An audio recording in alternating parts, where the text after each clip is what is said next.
Hello friends, this is Shubhashish, a lecturer of English by profession. Just pondering at times as to how times have changed, how the climes have changed, how the circumstances have changed, how the behavior, the attitudes of people have changed till date so as to coin our present fate.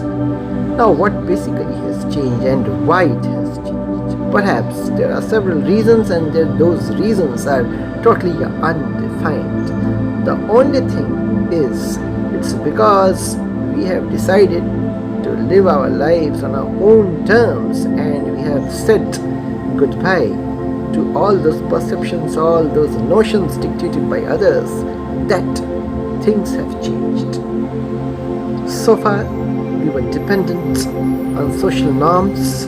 So far, we allowed others to intervene, to interfere with our day-to-day existence. Well, so many things just remained the same. But now, it's only because we have defined our own existence as such. It's now, because we have decided to coin our own ideology, that things have changed. Well, nobody really wants to see ourselves independent, to see ourselves living something very, very precise with the utmost freedom, with the utmost emancipation.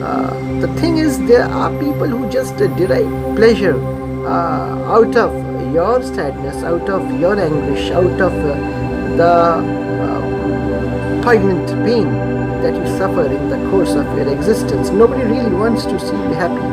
So when you overcome that anguish, that poignant pain, and you decide that, well, this is the life and this is my own life and I have to live this life of mine on my own terms, as such, that this transformation, it does take place. Now this is a process of transition as such, a transition from dependence to complete emancipation, unconditional freedom as such.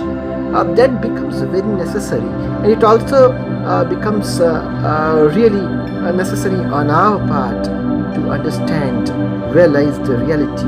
What basically reality is. When we start looking into the nature of things, we just define the norms so far governed and set by others, but now those norms are our very own, and we start taking things as they are. We start permitting all the thoughts, good, bad, evil, sinister, to pour in, and thereafter we become very selective as to what thoughts we are going to entertain and what thoughts we are going to negate. Only renunciation, abnegation of life, that doesn't define your happiness. Well, abnegation, renunciation of that which makes you land in a state of conflict and turmoil, that is rather relevant, and not abnegation of life itself. So, in order to be happy, in order to be ecstatic, in order to live our own lives as such, we just need to be self-dependent, and by understanding the problem of dependence, we can really define our existence. Thank you.